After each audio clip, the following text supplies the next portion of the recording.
Um, so assuming everybody is able to see this. So my name is Vijay Kamble. Welcome to this talk. This is a joint work with Eren Ozbay, who's a PhD student at UIC. He was supposed to be giving this talk. Unfortunately, he was not able to at the last minute. He recently started a fairly demanding internship and also contracted COVID a couple of weeks ago, and sort of this cluster of bad events. And so we had to take this decision of having me give the talk.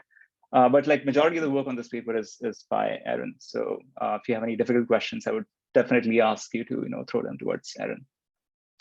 Okay, cool. So I'll start by giving some background. So the context of this talk is in the context of learning in the context of online platforms.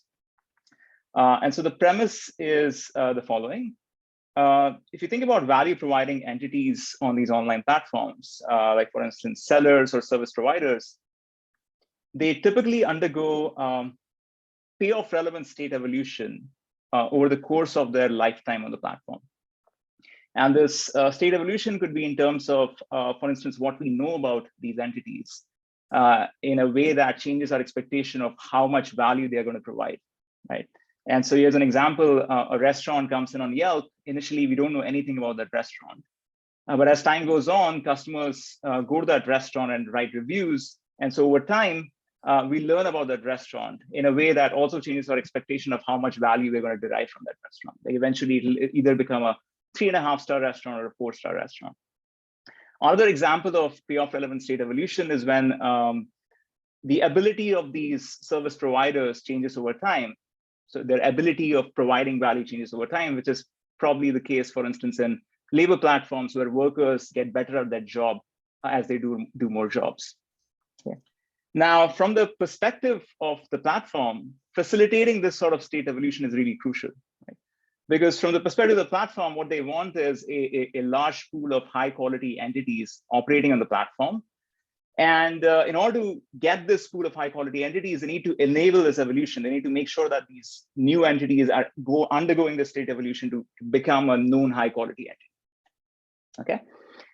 And so that's where the problem lies. The way to enable this evolution is to have customers match to these new entities, right?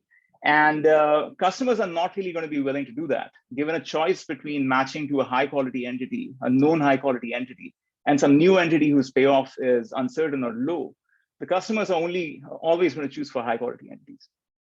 Okay.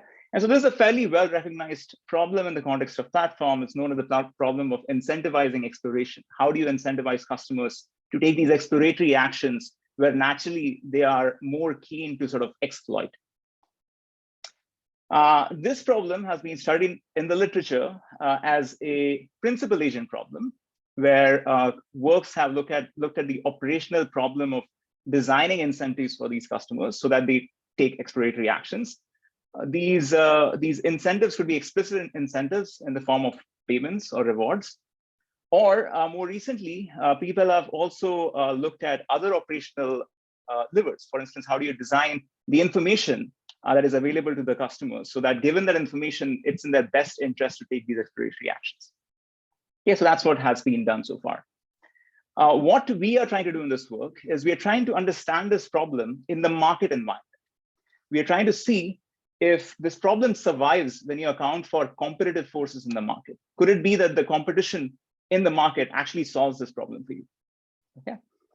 So that's the goal of this work, is to understand incentives for exploration in markets, right? So to what extent do competitive forces in the market generate organic incentives for exploration? And to what extent do we really need to impose exogenous incentives? Do we really need to intervene? And to what extent do we need to intervene? Okay. So just to give you an intuition for why there seems to be something there, is if there's this natural thing where if all the customers are going to be interested in choosing only the high quality entities, then clearly the congestion at these high quality entities is going to be high, because of which the prices of these high quality entities is going to be high. And that's going to naturally impel these customers to go and explore. Okay. So it could naturally happen that, the customer, you don't really need to do anything and the market may solve the problem for you. Okay. So we are trying to figure out to what extent is this intuition true, and to what extent do we really need to, this intuition is really not true and we need to intervene. Okay, good. So we're going to do this in the context of a fluid model of a market. It's a fairly simple model of a market. There are two sides. There are sellers on the one side, and then there are customers. These sellers are going to be traversing through a finite set of information states, 0 to S. And you can think of this information state as, for instance, a histogram of a rating of a seller, right? Think of a seller that just came in. It does not have any ratings. And there could be a seller who has been on the platform for quite some time, and it has some histograms. Say, for instance, it has like 5 2-star reviews, 7 3-star reviews, and so on. So an information state is basically a histogram of reviews. Okay, that's what you could keep in mind as you're thinking about this notion of an information state. Each state is associated with an expected match reward. And you can think of this match reward as something that is accruing to the customer, is the value that the customer gets if they match to a seller in that particular information state. Okay. Now, there is a particular state 0, which is a special state because that's the state in which all the sellers arrive. And you can think of that state as the state in which you know nothing about the seller. Okay. Currently, I'm going to make an assumption as there is just this one single initial base state, 0. You could think of a model where there are multiple base states in which sellers arrive, potentially accounting for the possibility that you have different priors on these different channels of sellers arriving. Okay, but for now, for simplicity, I'm going to just assume that there's a single base state in which all these new sellers arrive. Okay, and new sellers arrive at this state at a rate of lambda. And then on the other side, there are customers who are all uniform, and they're going to be arriving at a rate of mu. Okay. Now, how does the dynamics take place? So sellers undergo state transition upon matching. Okay. Upon being matched to a customer, they enter a new state with a certain transition probability. There's a transition probability matrix that exists and that's known. And independent of all these transitions, with a fixed probability 1 minus beta, each seller leaves the platform after a match. Okay, so the expected lifetime of a seller on the platform is finite. And really the reason for this is that I want to have a finite market capacity at steady state. If it was the case that every seller that comes to the platform is going to stay on the platform forever, then the problem of learning is really a transitionary problem. Eventually, you will have discovered all the good sellers, and there's no need to learn anymore. On the other hand, because the sellers are going to be leaving after a finite lifetime, the problem of learning is going to be an ongoing problem. It's going to be a problem that's going to exist at steady state. New sellers are going to come in. You're going to constantly have to learn about their qualities, and then until they leave the platform. Okay, good. Just to have an example in the back of your minds, let's consider a market where you are tracking binary ratings of sellers. Right? You're just looking at likes and dislikes. So sellers come in at the state 0, 0, where there are 0 likes, 0 dislikes. And there is a unknown probability of getting a like. There is a prior on this unknown probability of getting a like. And let's assume that this prior is a beta prior, so that we have this beta Bernoulli conjugacy going on, which will help us analytically. And let's suppose that at state 0, the prior is uniform. So at state 0, 0, where you have no likes, no dislikes, there is a 50% probability that you would get a like, 50% probability that you get a dislike, and so on and so forth. And as you get more and more likes, your probability of getting additional like increases, right? So for instance, if you go to a state 1, 0, the probability of getting a like is actually 2/3, probability of getting a dislike is 1/3, and the expected reward is basically the probability of getting a like, which is 2/3. Okay, so this is basically what the market looks like from the perspective of a customer that comes in. There are these different information states. There are these different sellers in each of these information states. And certain prices are going to arise for each one of these information states. And looking at these prices and looking at the expected rewards, the customers are going to make a match to one of these information states. And our goal is to understand how this market works. Like, what's the equilibrium that arises in this sort of a market? Okay, great.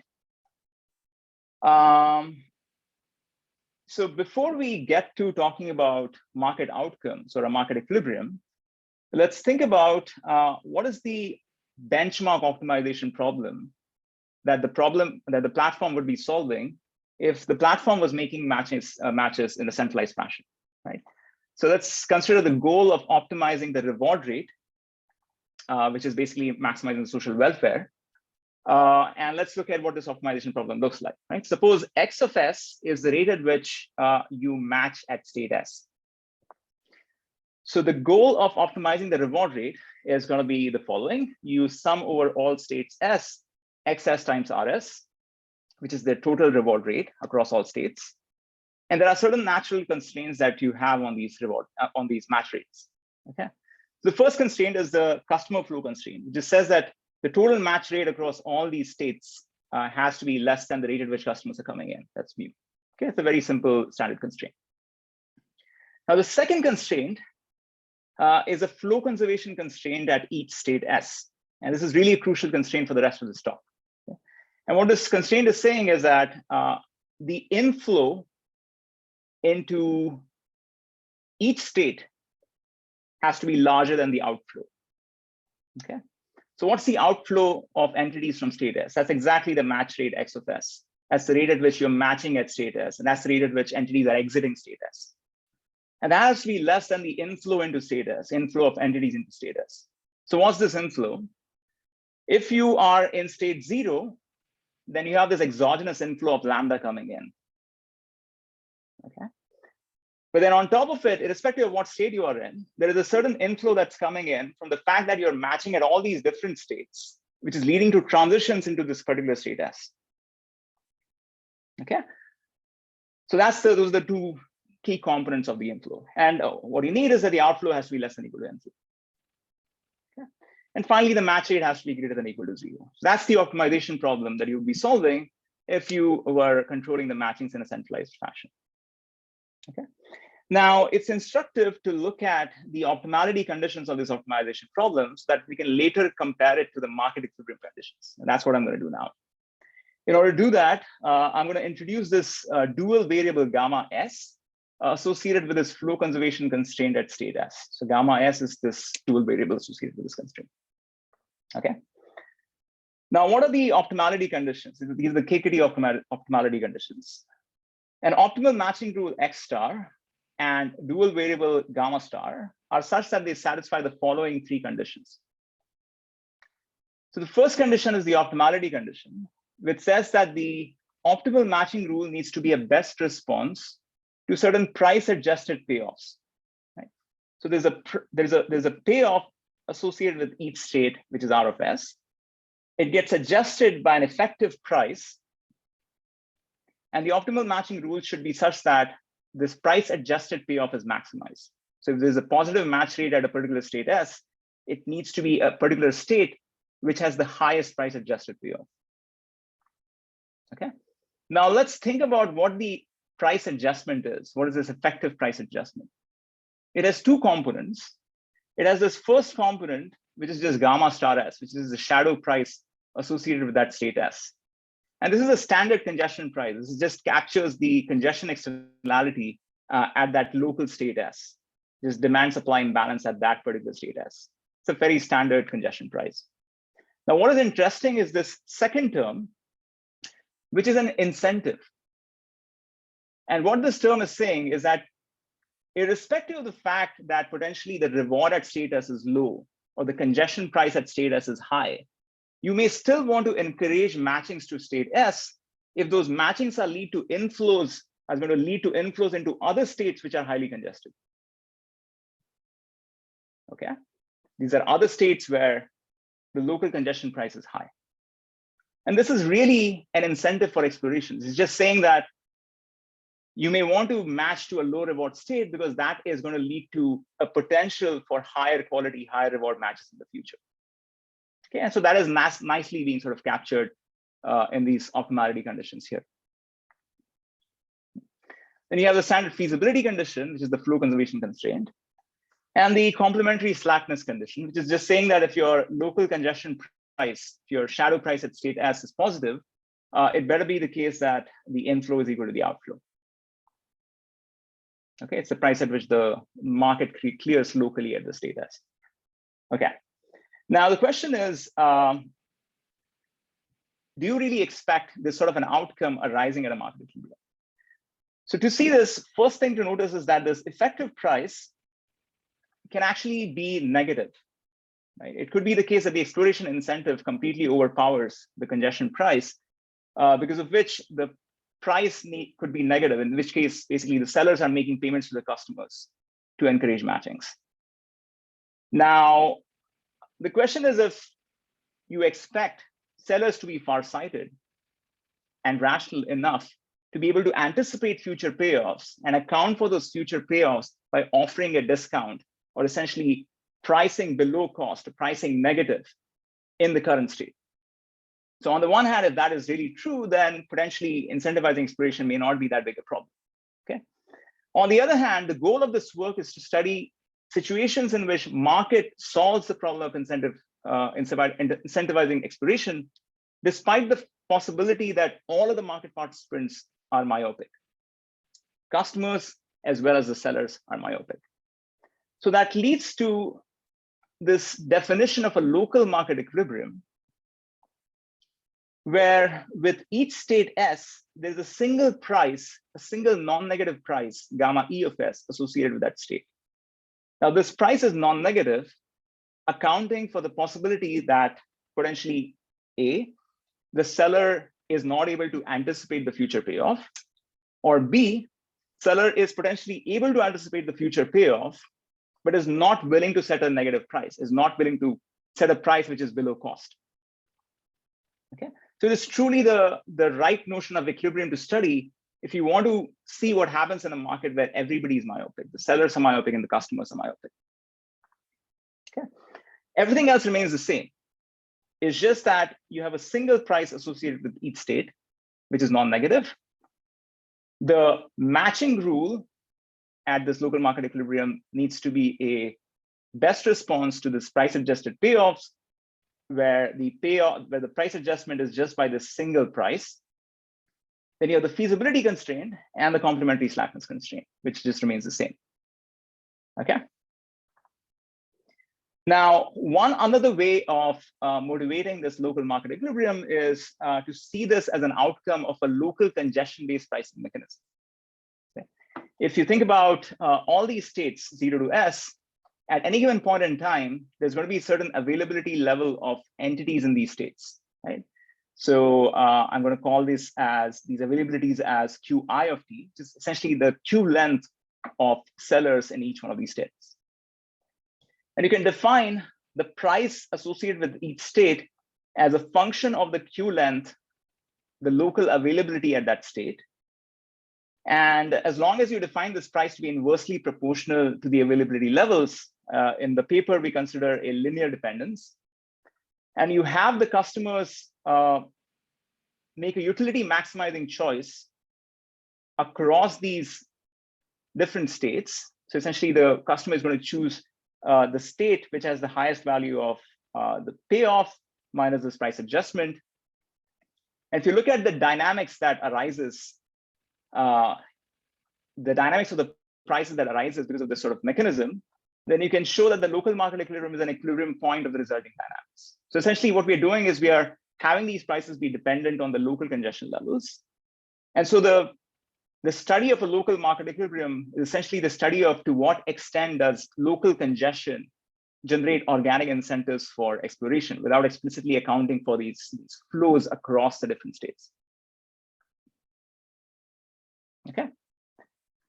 Now, coming back to this definition of a local market equilibrium, the first question that you may have in your mind is, does this sort of an equilibrium even exist, right? And if it does, can we compute it? What is its structure, and so on and so forth? And so at this point, this looks like a fairly opaque condition, like an opaque definition of an equilibrium. Here is another interpretation of a local market equilibrium. It's something that we call a self-sustaining locally optimal matching rule. Okay. Now, what is this matching rule? Consider the following operator. You take a matching rule, you compute the inflows that come into these different states as a result of that matching rule. you fix a matching rule that's going to lead to certain inflows into these different states, different information states. You assume that these inflows are exogenously defined. And then you solve this optimization problem of maximizing the reward rate that leads to a new matching rule. So you take a matching rule that leads to inflows into different states. You assume these inflows are fixed. You solve this reward optimization problem. You get a new matching rule. So a self-sustaining locally optimal matching rule is a fixed point of this operator, which is basically saying that this matching, you take this matching rule, you calculate the inflows into the different states because of this matching rule, you solve this reward optimization problem, and you get the same matching rule back. Okay. And so we can show that the set of self-sustaining locally optimal matching rules, these SLO matching rules, and local market equilibrium matching rules are identical. And the intuition for this is really, basically, if you think about a market equilibrium, by assuming that there is a single price associated with each state, it's sort of ignoring all these flows that are happening between these different information states. It's as if the market equilibrium is assuming that the inflows into each state are exogenously defined. So that sort of leads to this definition of a SLO matching rule, and we can show that they're really identical objects that we are talking about. Okay. So Vijay, you have about 5 minutes left. Okay. Okay, sounds good. Let me power through this. Okay. So what we can show is that the local market equilibrium always exists using this characterization. The set of LMEs is convex and compact. The LMEs can be calculated in polynomial time, including the best reward LME and the worst reward LME. And if the rewards are distinct and non-zero, then the LME is unique. The local market equilibrium is unique. Okay. Now let's consider this question of how does a local market equilibrium compare to OPT? How does the reward rate at an LME compare to OPT? The first news I would give you is somewhat of a bad news. You can easily construct examples where the LME can be arbitrarily bad as compared to OPT. Okay. Now consider this example where there are only 2 states, 0 and 1. Workers, so sellers arrive in one state, in state 0. And as soon as you make a match at state 0, you enter state 1.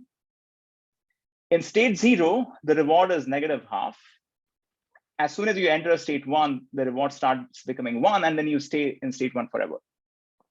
And the way you should think about this example is it's sort of a labor market example where a worker comes in at state 0, they're going to botch up the first job. The first job is definitely going to be a wash. It's going to lead to a reward of -half. But as soon as they do that job, they get the job, they get what it's about. And they, from that point onwards, every time they do the job, they're going to do a good job. Okay. Now, in this case, you can show that the OPT is basically you match half the customers to state 0 and half to state 1. Okay. And you can also show that the effective price at state 0 is -0.75. So you need to incentivize customers to join state 0, which is natural because the state 0, the reward is negative. And so in order to incentivize customers to actually invest in state 0, you need to set a negative price. Okay. Good. However, you can show that the unique local market equilibrium is actually 0. There's no matching set happen. And the reason is,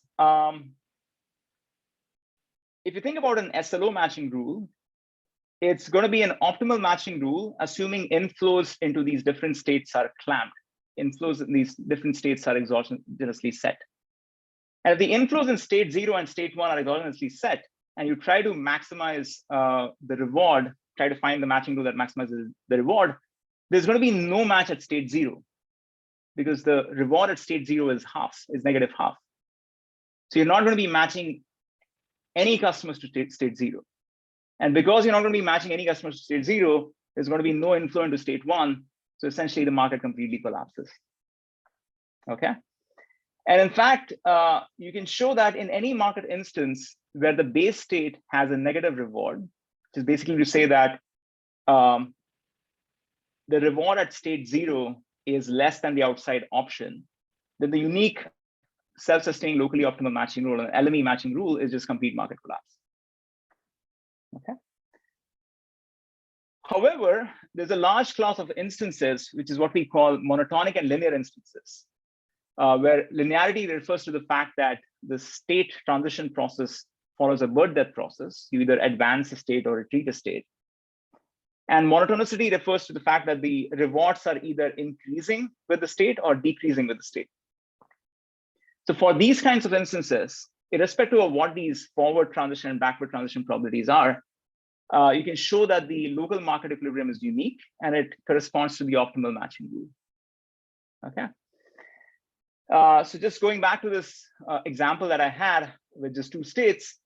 Now, if I just increase the reward at state 0 and make it slightly positive, just make it 0.01, immediately I'm going to have OPT equal to LME. So in this instance, the LME is going to lead to the right matching. It's going to lead to the optimal matching. And this is somewhat interesting because a priori there is no reason to believe that the LME would lead to the right split of the customers between 0 and 1 to actually retrieve OPT. In fact, if you look at the OPT prices, if you look at the dual variables associated with OPT, the dual variable associated with state 1 is 0 and state 2 is 0.99. And the effective price of state 0 is still negative. It's still negative 0.495. And so looking at this negative price, you may think that you may need exogenous incentives to retrieve OPT, but it turns out that's not the case, because at LME, essentially you are able to get the right matching rule. So essentially there's a set of non-negative prices which support the OPT matching rule as well. Okay. Now you have 1 minute left. Sorry. Yeah, I'm going to wrap up.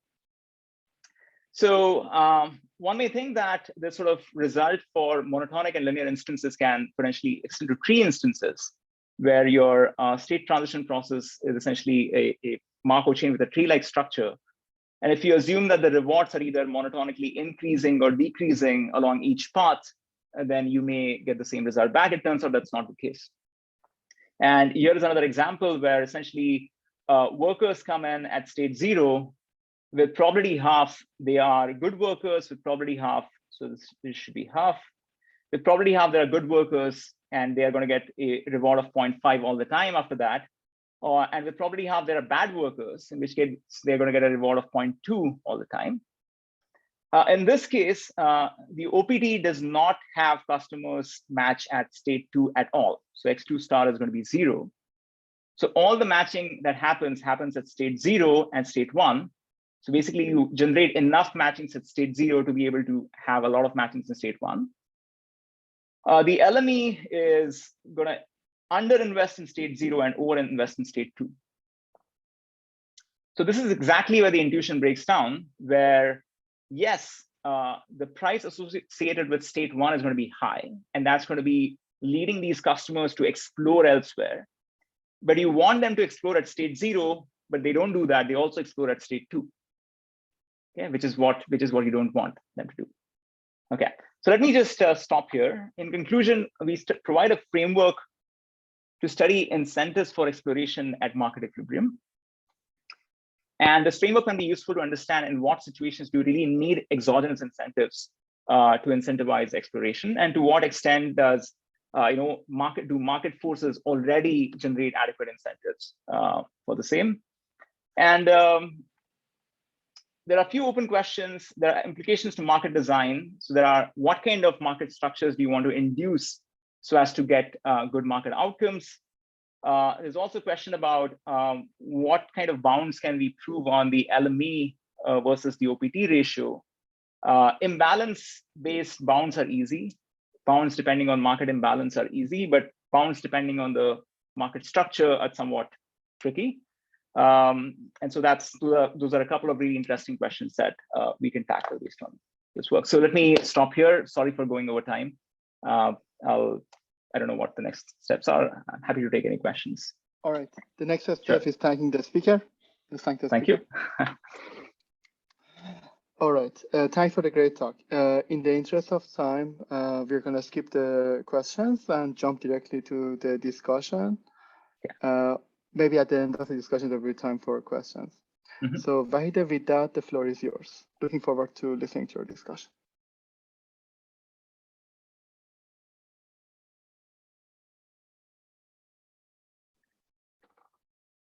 All right, so you see my screen, is that fine? All right, great. Yeah.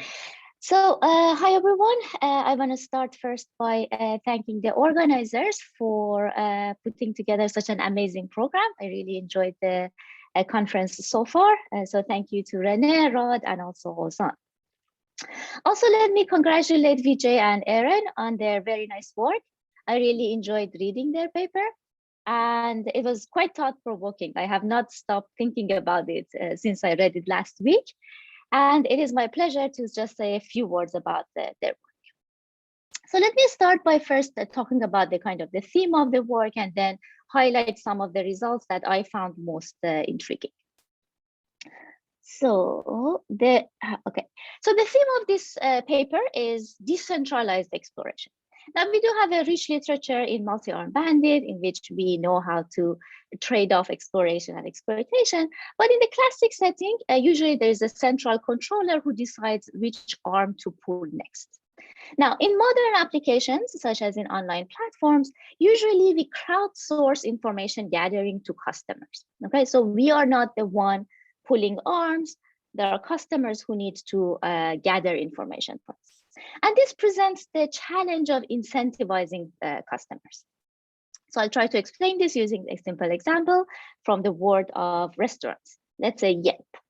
So suppose there are these two restaurants on Yelp. One is, of course, well established. It has a lot of reviews. The other one is kind of a new restaurant, has not got much reviews yet. And of course, Yelp wants the customers to visit restaurant A. Okay, so it is in the interest of Yelp in the long run to kind of if we can explore restaurant. Okay, now say we are the customers. Suppose this conference was actually in Chicago and we were going to choose between these two restaurants for our lunch break. So would we go to restaurant A? Probably not. We would go to restaurant B. We are myopic. We don't care about Yelp's long-term benefits. We care about our current benefit at the moment. Okay, so that is kind of the challenge. How are we going to resolve this? This is a challenge that has been identified in the literature. There are two kind of classes of solutions. One is to, roughly speaking, pay customers to go to restaurant A, so monetary incentives. The alternative is kind of information design. So not showing us these ratings up front, instead showing us some carefully constructed messaging system that would induce these kind of incentives for us to go to restaurants. Okay? So there are quite a few brilliant papers in this area. I'm just citing two representative samples. It's a very, very interesting stream of work. But again, this is all in the past. Now, what does this current paper do? This current paper makes a very interesting and operational observation, which is the following. When we are choosing between these two restaurants for our lunch break, we don't only look at these ratings. We also look at wait times, right? We only have 1 hour for lunch. So we definitely take into consideration the wait time when we are making this decision, okay? Now, it is very likely that this restaurant B, which is a well-established restaurant, is going to have a longer wait time compared to restaurant A, and that may kind of discourage us from visiting restaurant B and also kind of pushes us toward visiting restaurant. Okay, so that's kind of the simple observation, very interesting observation, and very realistic observation that this current paper makes. And motivated by this observation, the problem that Vijay and Eren try to solve is to understand to what extent issues such as congestion or market competition can organically result in exploration. So basically, mitigate the need for external incentives for exploration. Okay, so to study this problem, they set up a very nice model. The model is as simple as possible, but not simpler. I'm not going to get into details of the model. Vijay nicely covered this for us, but I want to just highlight one aspect, which is this idea of this notion of information sets. Okay, so sellers are in different information sets. After serving one extra customers, they're going to transition from one information set to the other. And what I find very nice about this kind of notion is that it abstracts away from all the details of the learning process, right? So we don't need to think about what is the signal structure, do we have a Bayesian learner, do we have a frequentist learner, and so on and so forth, right? So by using this modeling approach, they manage to abstract away from all those intricacies so that they can focus on their main question. Right, so again, that's one aspect of the paper I really like. Now, using this paper, of course, the kind of first thing you can think of doing is to solve for the first best. I'm not going to get into details. Again, Vijay explained all these things very nicely for us. Just want to highlight that one of the conceptual innovation here is identifying this secondary externalities. Okay, so we do have this negative externality due to congestion, but there's this secondary positive externality that arise because of this incentives for exploration. Okay, so we get some benefit by pushing through state S if you're going to visit some state S prime, which is highly congested, right? So that's very nice. But of course, the main kind of conceptual innovation of this paper is that, okay, this is a kind of centralized object. You need to know a lot about the entire net market in order to solve for this. Let's throw away this object, which is again this centralized object.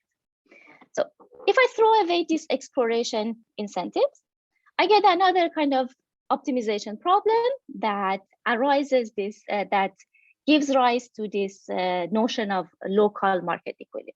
Okay, so again, as Vijay explained to us, what this does is that it assumes that sellers are myopic, right? So I don't care where I'm going to go. I'm just going to locally compete with those in my same information state right now, right? So that's what we get in a local market equilibrium. So the Vijay and Eren build the whole machinery to prove all kinds of formal results for this new notion of equilibrium, which is the existence. It's unique under very natural conditions, and also they give us a kind of pricing dynamics to converge to this local market equilibrium. I'm not going to repeat those, but I want to instead look at kind of implications or results of this local market equilibrium, which is the fact that in general, you don't expect this local market equilibrium to accomplish our main goal, which was this incentivizing exploration, right? But somehow magically, it can happen. So there are multiple cases in which LME can actually implement first best for you. Okay, so we kind of ignored this exploration incentive altogether. Yet we got a local market equilibrium, which give us the same matching rates that you would have got if you were to solve for the first test. Now, when that happens, here's a mathematical condition I took from the paper. So if your two externality factors are such that after you adjust for this incentive externality factor, this remains still positive, then you're going to get the same matching rate under LME that you would get under first test. Okay, so that's one condition. Now, if you want to verbalize this condition, you can think of it this way: if the negative externality of local congestion is dominant compared to the positive externality you are getting by exploration, then LMEs are good for you. Okay, so LMEs can implement first best for you. When can that happen? Let me give you kind of a trivial case. Suppose beta is close to 0. So I remind you that beta is the rate of returning to the market. It's the rate that you are not leaving. Okay, so if everyone almost leaves after serving one customer, then of course there's no exploration incentive anyway. So you would expect LMEs to do well. So that's one kind of trivial case for you. Another case that Vijay and Eren identify in their paper is the case of excess demand. So if you have more demand than you have sellers, then your market, then every local market is going to price the same as the rewards, right? And in that case, sort of the exploration incentives are taken care of, right? So these are two cases. Of course, Vijay also told us about a kind of more general condition for linear models. I'm not going to repeat those, but I repeat the point that I found it quite intriguing that LMEs can sometimes implement first best. It is not trivial at all to me. All right, so with that, let me spend my last 2 minutes to talk about some future work. So in terms of kind of near future works, what I hope that the future versions of this paper accomplishes is that I think the machinery and the model here is very nice. And there are some very interesting results that come out of this setup. But I think it's time to take a step back and try to understand, have a kind of better or deeper understanding of what this model is trying to accomplish. And in that spirit, one of the questions that I had was how to think about this information states versus exploration.